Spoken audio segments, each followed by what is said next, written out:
പാഴ്വസ്തുക്കളിൽ കലയുടെ വസന്തം തീർത്ത് ആര്യ.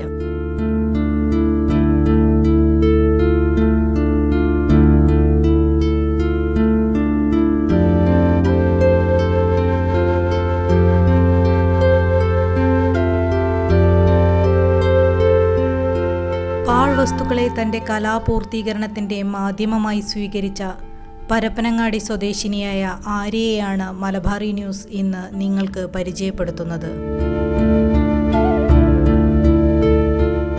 ഭൂമിയെ മലിനമാക്കുന്ന പാഴ്വസ്തുക്കൾ എങ്ങനെ ദോഷകരമല്ലാത്ത രീതിയിൽ വീണ്ടും മനോഹരമായി ഉപയോഗപ്പെടുത്താമെന്ന ചിന്തയാണ് തന്നെ ഇത്തരമൊരു വഴിയിലൂടെ സഞ്ചരിക്കാൻ പ്രേരിപ്പിച്ചതെന്ന് ആര്യ പറയുന്നു. ഇത് അൺഫിനിഷ് ചെയ്യാത്ത വർക്ക് ചെയ്തുകൊണ്ടിരിക്കുന്ന ബോട്ടിലാണ്. ഇതിൽ അത് വെച്ച് ചെയ്തതാണ്.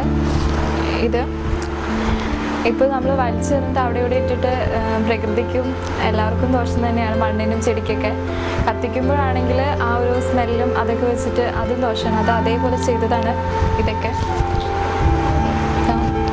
ബോട്ടിൽസ്. ഇതിപ്പോൾ മണ്ണിലിട്ട് നശിപ്പിക്കുകയും വേണ്ട, കത്തിക്കുകയും വേണ്ട. അങ്ങനെ നമുക്ക് ഹോം ഡെക്കറേഷനൊക്കെ ഉപയോഗിക്കുന്നതാണ്. വീട്ടിലും പറമ്പിലും റോഡിലും എന്ത് പാഴ്വസ്തുക്കൾ കണ്ടാലും ആര്യ പെറുക്കിയെടുക്കാൻ മടിക്കാറില്ല. ഇത്തരത്തിൽ പെറുക്കി കൂട്ടിയ സാധനങ്ങൾ വൃത്തിയാക്കി റൂമിൽ നിറച്ചു വെക്കുന്ന ആര്യ പിന്നീട് അവ മനോഹരമായ കലാസൃഷ്ടികളാക്കി രൂപാന്തരപ്പെടുത്തിയെടുക്കാറാണ് പതിവ്. ഞാൻ തുടങ്ങിയ സമയത്ത് ഒരു ടീച്ചർ ഉണ്ടായിരുന്നു.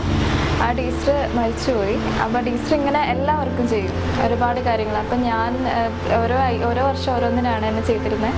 ആദ്യം വെജിറ്റബിൾ പെയിൻറ്റിങ്ങാണ് ചെയ്തത്. അപ്പോൾ സ്കൂളിൽ ഫസ്റ്റ് ശാസ്ത്രമേളയ്ക്ക് പോയത് തന്നെ ഞങ്ങളെ ടീമായിരുന്നു. അപ്പോൾ ടീച്ചർ ചെയ്ത് വെച്ച കാര്യങ്ങളൊക്കെ കണ്ടപ്പോൾ അന്നേ തോന്നിയിരുന്നു. 7th ഒക്കെ ആയപ്പോഴേക്കും പിന്നെ സ്കൂൾ മാറി. പിന്നെ ശാസ്ത്രമേളയ്ക്ക് പോകുമ്പോൾ ഓരോ ഐറ്റംസ് കാണും. വീട്ടിലുള്ള സാധനങ്ങളൊക്കെ വെച്ച് തന്നെ നന്നായിട്ട് എന്തെങ്കിലും ഉണ്ടാക്കാമെന്ന് വിചാരിച്ചിട്ട് ന്യൂസ് പേപ്പർ, അതേപോലെ വേസ്റ്റ് ബോട്ടിൽ, ക്ലോത്ത്, അങ്ങനെ കാര്യങ്ങളൊക്കെ വെച്ച് വെറുതെ തുടങ്ങിയതാണ്.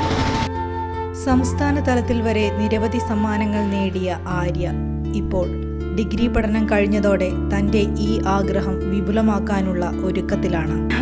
ന്യൂസ് പേപ്പർ വെച്ചിട്ട് ചെയ്താണ് ഇത്. പിന്നെ ഷോക്സ് വെച്ചിട്ട് ചെയ്ത, കമ്പി വെച്ച് ഷോക്സ് വെച്ചിട്ട്. പിന്നെ ചെയ്തിരിക്കുന്നത് ബീഡ്സ് വെച്ചിട്ട്, അതേപോലെ തന്നെ ബ്രഷും അതൊക്കെ ഉണ്ടാക്കി റെസിഡൻസിയിലെ പിള്ളേർക്കും അതേപോലെ അയൽവാസി കുടുംബശ്രീയിലുള്ള ചേച്ചിമാർക്കൊക്കെ ഇത് പറഞ്ഞു കൊടുക്കണം എന്ന് എനിക്ക് ആഗ്രഹമുണ്ട്. അപ്പോൾ ഇങ്ങനെ വേസ്റ്റ് സാധനങ്ങൾ വെറുതെ കത്തിച്ച് കളയുന്നതും അവിടെ ഇവിടെ ഇടുന്നതിനോട് എനിക്ക് താല്പര്യമില്ല. അപ്പോൾ റെസിഡൻസിയിലെ കുട്ടികൾക്ക് വെക്കേഷൻ ക്ലാസ്സൊക്കെ എടുത്തു കൊടുക്കണമെന്നുണ്ട്. അതുപോലെ ഇങ്ങനെ പേപ്പേഴ്സും ഈ വീട്ടിൽ അടുക്കളയിൽ ഉള്ള വേസ്റ്റ് വെച്ചിട്ട് ചെയ്യുന്ന സാധനങ്ങളൊക്കെ ഉണ്ട്. ഇങ്ങനെ എഗ് ഷെല്ല്, മത്തൻ്റെ ബീഡ്സ്, അതേപോലെ അങ്ങനത്തെ നമുക്ക് ഉണക്കി വെച്ചിട്ട് ചെയ്യാൻ പറ്റുന്ന ഡെക്കറേഷൻ ചെയ്യുന്ന ഒരുപാട് ഐറ്റംസ് പറഞ്ഞു കൊടുക്കണമെന്നുണ്ട്. ശില്പി കൂടിയായ അച്ഛൻ മണികണ്ഠനും അമ്മ ഷനിലയും ചിത്രകാരിയായ സഹോദരി ആതിരയും എല്ലാ പ്രോത്സാഹനവുമായി ഒപ്പമുണ്ടെന്നും ആര്യ പറഞ്ഞു.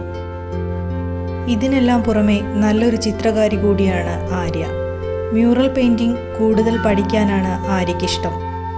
കലാരൂപങ്ങൾ ഉണ്ടാക്കാൻ പരമ്പരാഗതമായ വസ്തുക്കൾ ഉപയോഗിക്കുന്ന സ്ഥിരം വഴികളിലൂടെ നടക്കാതെ പ്രകൃതിയെ വീർപ്പുമുട്ടിക്കുന്ന പ്ലാസ്റ്റിക് പോലുള്ള പാഴ്വസ്തുക്കൾ തൻ്റെ കലാസൃഷ്ടിക്കായുള്ള മാധ്യമമായി തിരഞ്ഞെടുക്കുന്നതിലൂടെ ആര്യ ഒരു വലിയ സന്ദേശം തന്നെയാണ് സമൂഹത്തിന് നൽകുന്നത്.